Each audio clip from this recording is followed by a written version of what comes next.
hatred can wound, but some hatred does not just seek to wound, it seeks to destroy. It doesn't come with raised voices or broken plates. It doesn't look like the movies. It's colder, quieter. It arrives in the form of silence at the dinner table, subtle jabs disguised as jokes, smiles that don't reach the eyes, support that vanishes the moment you need it most. This isn't ordinary resentment. It's calculated, and it's lethal. How do you know when a woman's hatred crosses into dangerous territory? When it turns from bitterness to lethal intent? You feel it before you see it. You second-guess yourself more than usual. You explain away the red flags. You tell yourself, she's just going through something. But beneath that confusion is a truth your instincts are trying to bring to light. Someone who once stood beside you is no longer on your side. This is where Stoicism becomes more than just a philosophy. It becomes a shield. The Stoics knew that emotional chaos, especially the kind stirred up by others, was the fastest way to lose your footing. Marcus Aurelius, Emperor of Rome, faced betrayal daily. He wrote not to the world, but to himself, to stay anchored. His private meditations were filled with reminders to stay calm in the face of manipulation, to observe behavior, not words, and to never let external malice poison the internal self. Because not all enemies announce themselves. Some smile while watching you fall apart. This is not about blaming women. It's about protecting your peace. It's about recognizing when affection has curdled into contempt and when love has been replaced with something far more corrosive. Stoicism doesn't teach you to fear emotion. It teaches you to understand it, to trace its source, to know when it has turned toxic, and to act accordingly with clarity and composure. Because the most dangerous kind of hatred is the one you're too close to see. This is psychological warfare, and if you're not prepared, you won't see the attack until it's too late. You may find yourself constantly apologizing, though you're unsure why. You walk on eggshells, never knowing what will trigger the next cold stare or biting comment. You feel drained, confused, off balance, and yet you stay because you're unsure whether it's real or just you. But ask yourself, would Marcus Aurelius stay in the presence of poison just because it's familiar? He would remind you, you have power over your mind, not outside events.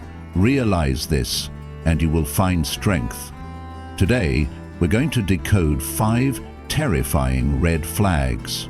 Behaviors so subtle they often go unnoticed, but so damaging they can unravel your sanity over time.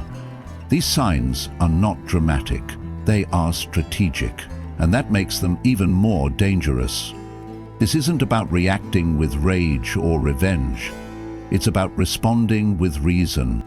It's about seeing clearly, holding your center, reclaiming your mental sovereignty before someone else slowly dismantles it. Because when hatred goes underground, it becomes far harder to fight and far more devastating if you don't. So listen closely. The storm may be quiet now, but the thunder is coming. And when it does, you'll need more than awareness. You'll need the mindset of a Stoic. You'll need to know not just how to survive the betrayal, but how to walk away from it untouched. This is sign 1, calculated silence. There's a moment in every relationship where words fail and silence steps in like an unseen tide. It's not the silence of calm or peace. No, this is a silence that carries weight, an absence that rattles the air. She no longer argues, no longer fights. She retreats into a quietude that seems, at first glance, benign. But make no mistake, this silence is not a sign of surrender. It is a strategy, a well-crafted move in the ongoing game of relationship dynamic. You may feel the absence of her presence, the withdrawal of her affection, the cold distance in her eyes. At first, you might wonder if she is simply healing, recovering from some perceived hurt. But what if I told you that her silence is not about healing at all? What if it's designed to destabilize you, to unsettle your very sense of control? This silence isn't passive. It's calculated, deliberate, and sharp. Just as a masterful chess player watches their opponent's every move, she watches you, waiting for your next reaction, your next misstep. Her silence becomes a tool, not for peace, but for observation, for testing. She's no longer engaging in the battle, she's studying the battlefield, knowing that her withdrawal will provoke you, draw out your emotions, your weaknesses. The absence of sound becomes its own form of pressure. Marcus Aurelius, one of the greatest Stoic minds, taught us to examine not just actions, but intentions. Silence, in itself, is not a virtue nor a fault, it is simply a tool. Marcus warned us not to mistake silence for peace. It's easy to assume that when someone is quiet, they are calm or at rest. But as the Stoics remind us, we must not be deceived by appearances. Silence can be a mask for many things: disappointment, contemplation, or even manipulation. A Stoic seeks to understand the why behind the silence. Why has she withdrawn? Is it to heal, or is it to provoke a reaction, to put you off balance? The key to Stoic wisdom lies in perceiving the true purpose behind all actions, even those that seem neutral or passive. Just as we would study the movements of an adversary in battle, so too must we observe the signs within our relationships. Is her silence a weapon? And if so, how should we respond? You must become aware of the nature of this silence. Do not react in haste. Do not scramble for explanations or try to fill the void with your own noise. Instead, reflect. Examine the intention behind her withdrawal. Is this an opportunity for you to practice Stoic composure, to maintain your equanimity in the face of emotional uncertainty? Or is it a challenge to see how you will react when deprived of the comfort of communication? By practicing Stoicism, you regain control, not over her, but over your own response. You understand that your emotional peace isn't contingent on her actions, but on your own judgments. Her silence, like any external force, can either destabilize you or be used to strengthen your resolve. In the silence, there is strategy. In the absence of communication, there may be a deeper message. Do not mistake silence for peace. It may be a tool, a calculated pause before the next move. Stay vigilant, remain composed, and remember that peace comes not from the quiet around you, but from the clarity within you. This is sign 2, covert sabotage and social undermining. There are poisons that cannot be seen, silent toxins that seep into the air and slowly, imperceptibly, erode the foundation of trust and reputation. She speaks softly, with the gentleness of a whisper, but her words are like daggers in the shadows. They do not pierce the surface, they burrow deep into the hidden corners of your social world, undermining your relationships one subtle word at a time. In public, she may appear calm, even kind, but behind closed doors, she positions you as unstable, manipulative, or unworthy. She does not accuse you openly, for that would be too obvious. Instead, she speaks indirectly, leaving others to draw their own conclusions without ever fully revealing her hand.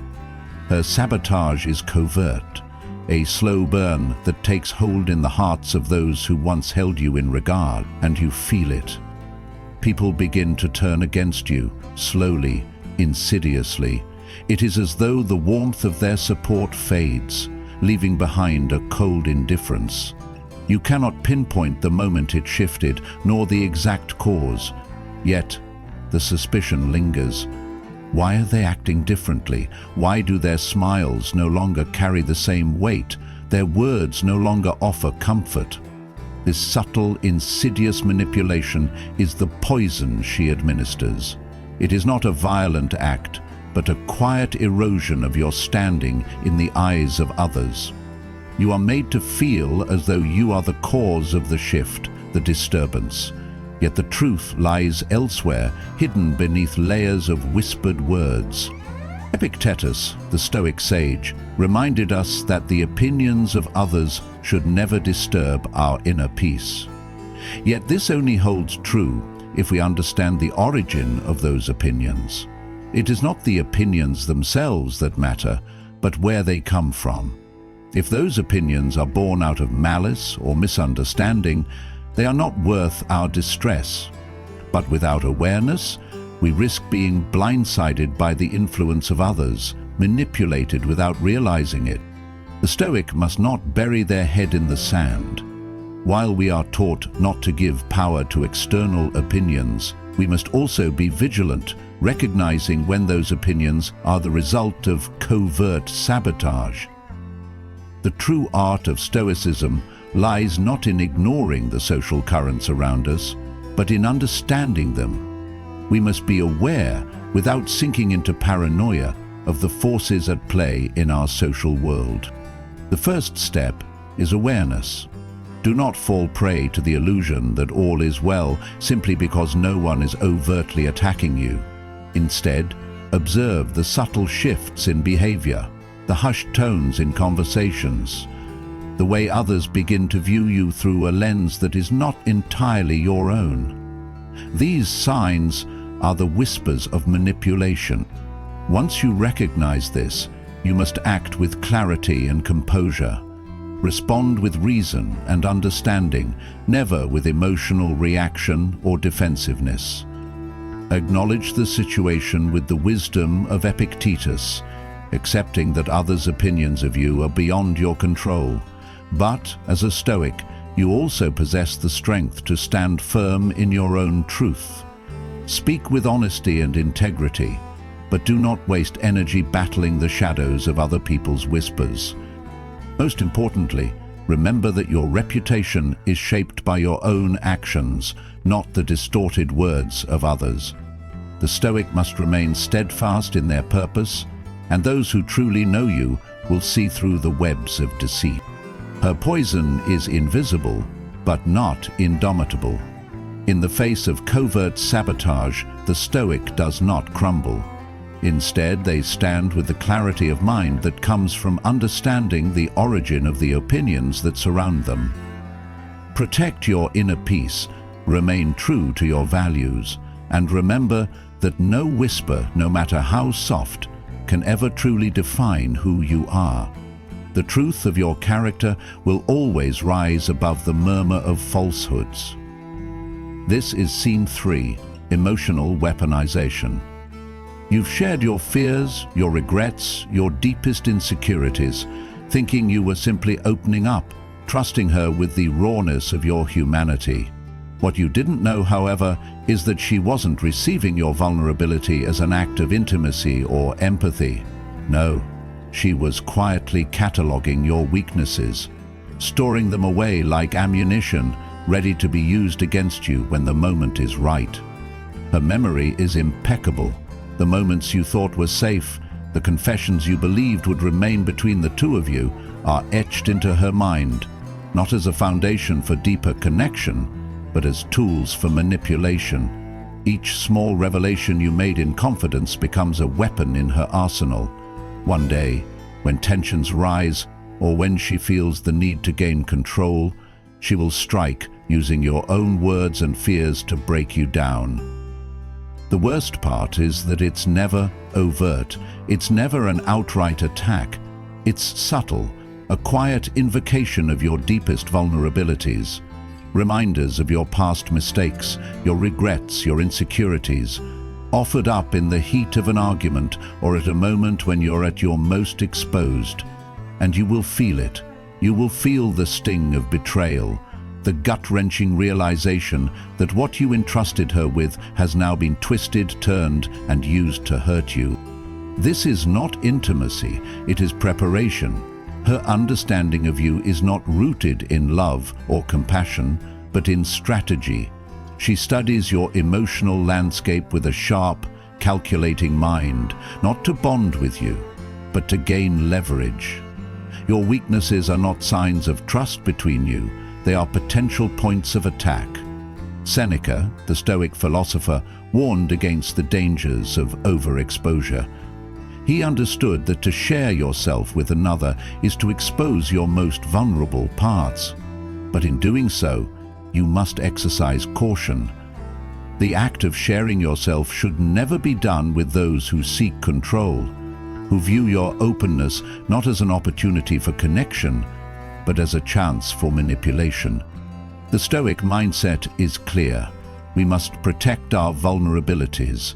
When we expose them recklessly, we invite the potential for betrayal.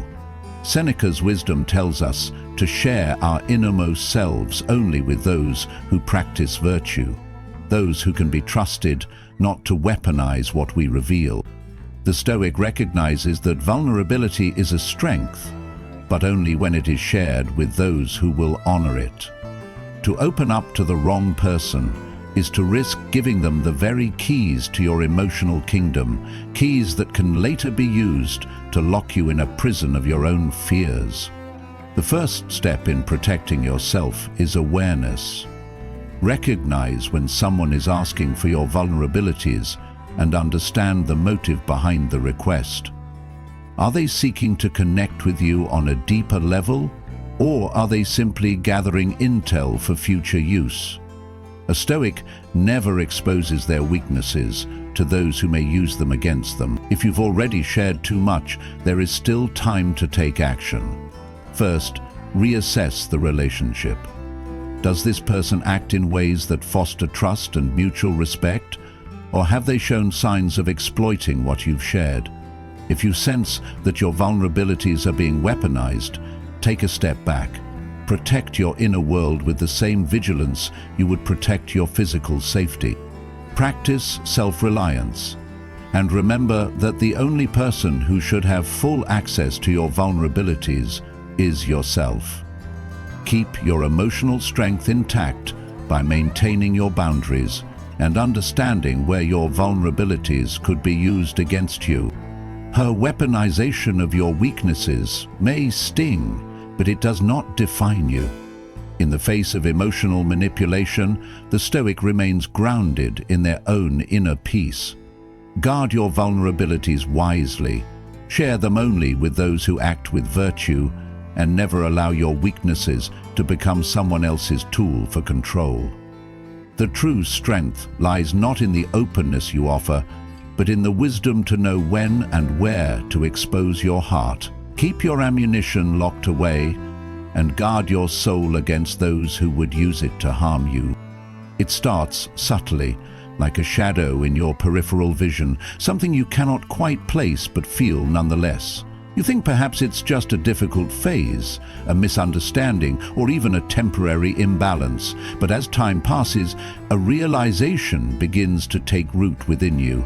This is not normal conflict. This is not a disagreement, nor is it simply the end of a relationship. No, this is something far darker, far more intense. This is about domination.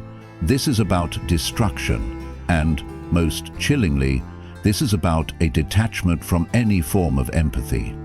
The signs begin to mount, the way she smiles when you suffer, as if your pain brings her some quiet satisfaction, the calm she maintains when you break, as if your emotional unraveling is of no consequence to her.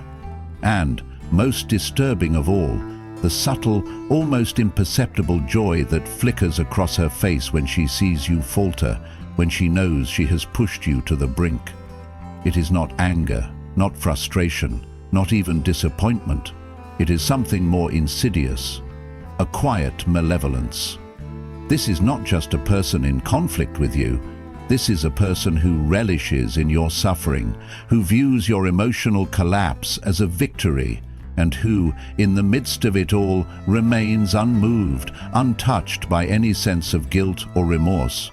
The person you once knew has transformed, and in that moment of painful clarity you understand the truth. This has never been about you. It has always been about control. It has always been about dismantling you piece by piece. Not out of care, but out of malice. And the weight of this realization is both liberating and terrifying. For now, you see it clearly. Her actions, her words, the silence, the manipulation, the emotional weapons, it has all been intentional. Every move, every word, every pause was part of a strategy designed to break you down, to control you, to leave you wondering, questioning, doubting yourself at every turn. The veil has been lifted, and you can no longer ignore the ugly truth. At this point, the Stoic mindset offers no room for weakness, for revenge, or for prolonged emotional engagement. Marcus Aurelius, a master of the Stoic philosophy, understood the futility of attempting to control others. He taught that we cannot force others to act in a certain way.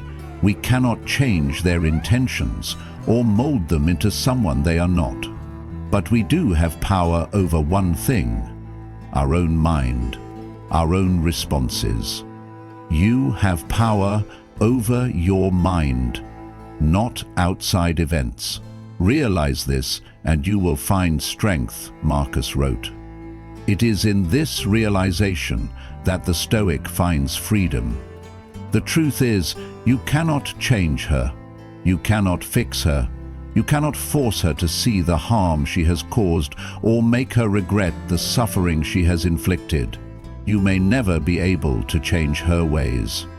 But what you can do is control how you respond, and the most powerful response may very well be to walk away. The Stoic does not fight battles that are beneath them, nor do they engage in wars they cannot win. There comes a moment in every toxic relationship, a moment when you must realize that continuing to fight, to try to fix what cannot be fixed, is a waste of your precious energy. You do not fight her. You do not engage in endless attempts to reason or justify. Instead, you protect yourself. You step away, not in defeat, but in strength. Walking away is not weakness. It is not surrender. It is a powerful act of self-preservation. It is an exercise in Stoic discipline, recognizing when the situation is beyond repair and choosing to preserve your peace, your dignity, and your mental well-being. It is the wisdom of knowing when to let go, when to step back, and when to remove yourself from the battlefield. In the end, the Stoic knows that the greatest power lies in what we choose to walk away from. And in this moment, walking away is not only a choice, it is a triumph. This is sign 4, total disregard for your boundaries and blame shifting.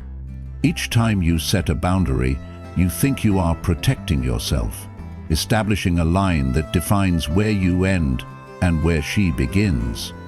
Yet each time you draw that line, she steps over it with ease, as if your limits mean nothing at all. You are left trying to reclaim your space, to remind her that these boundaries exist for a reason. But in her eyes, your boundaries are mere suggestions, obstacles to her desires. And then comes the inevitable twist. When you react, when you express your frustration or hurt, she shifts the blame onto you. The problem is not her disrespect or disregard, it is your reaction. Gaslighting becomes her tool of choice, twisting realities so thoroughly that you begin to question yourself. You're overreacting, she might say. Why are you making such a big deal out of nothing? In her version of events, you are the one at fault, not her violation of your space. You are always the reason for the conflict, always the cause of the tension.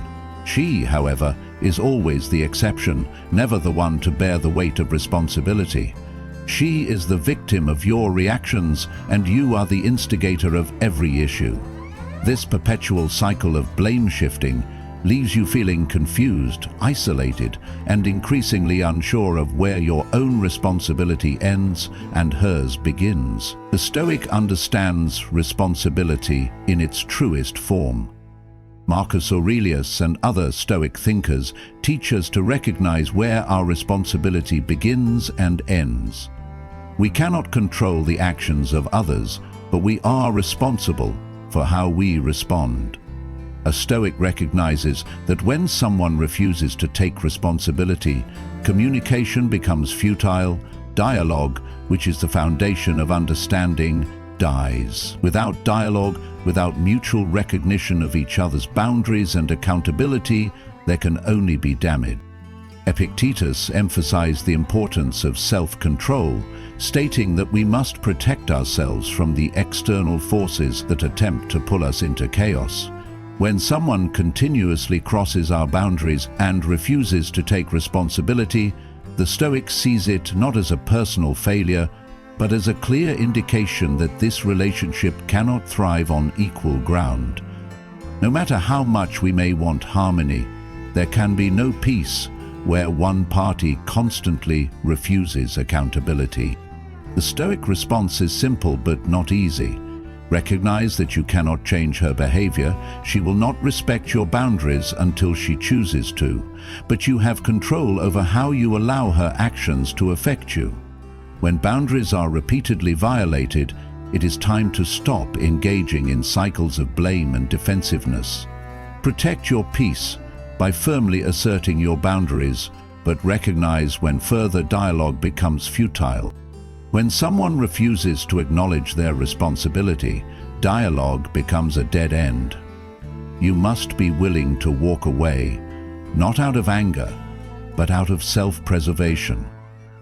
Acknowledge that her refusal to respect your boundaries and take responsibility is not a reflection of you, but of her inability to grow and engage in a healthy relationship.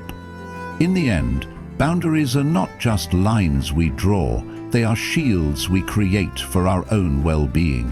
A person who continuously steps over them and refuses to take responsibility is not someone with whom true dialogue can occur. The Stoic response is not to battle, but to step back, protect your peace, and understand that where there is no mutual respect, there can be no true relationship. Protect yourself and walk away when necessary, for your own well-being is always your response. This is last sign, sadistic satisfaction.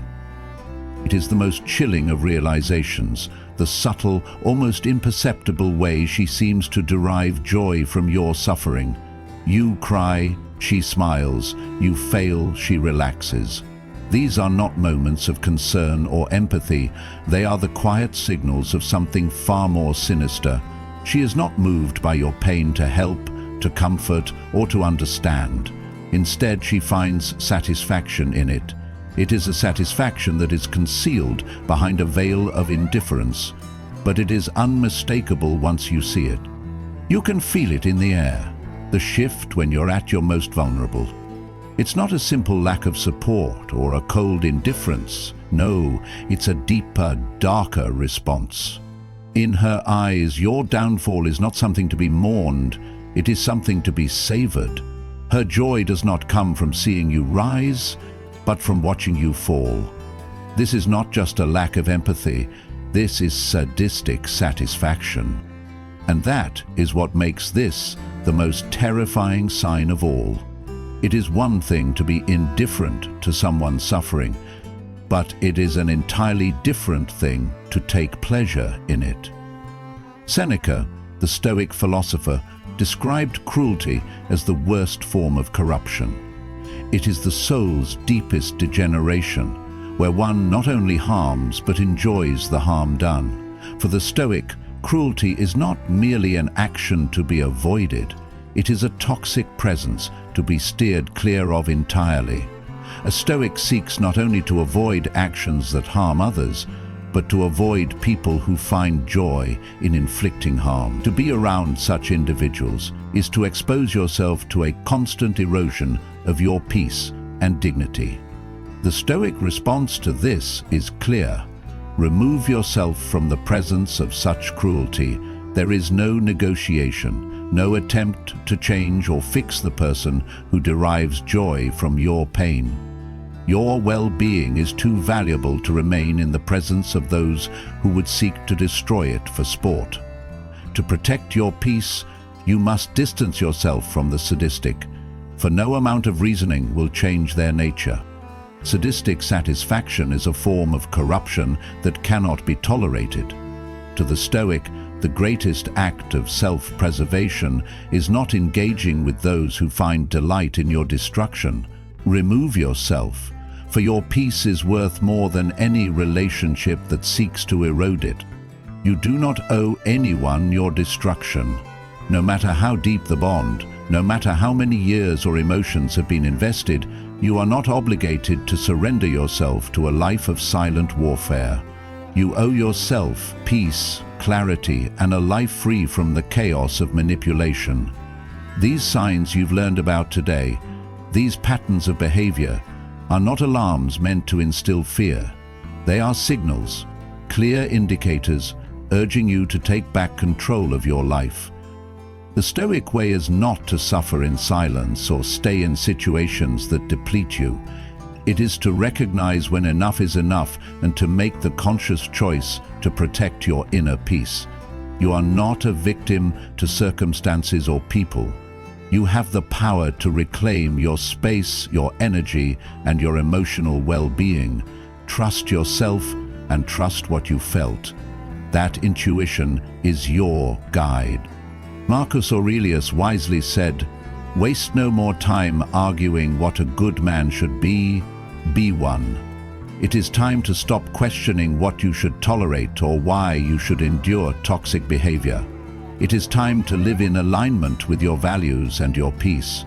Be the one who protects your soul, who honors your boundaries, and who chooses to live free from manipulation and control. Protect your energy. Protect your mind. You know what you felt. Trust it. Have you ever sensed something was off, but couldn't quite put it into words? Drop your story in the comments. Let others know they are not alone, because someone out there may be going through the same thing, struggling to name what they've felt in silence. Like, share, subscribe for more Stoic truth that sharpens your awareness and helps you reclaim your life with clarity and confidence. The unspoken is finally spoken. The silent suffering has been named. This emotional clarity is empowering. It's time for you to speak out, comment, and share your experience. You are not alone. Let your voice be heard.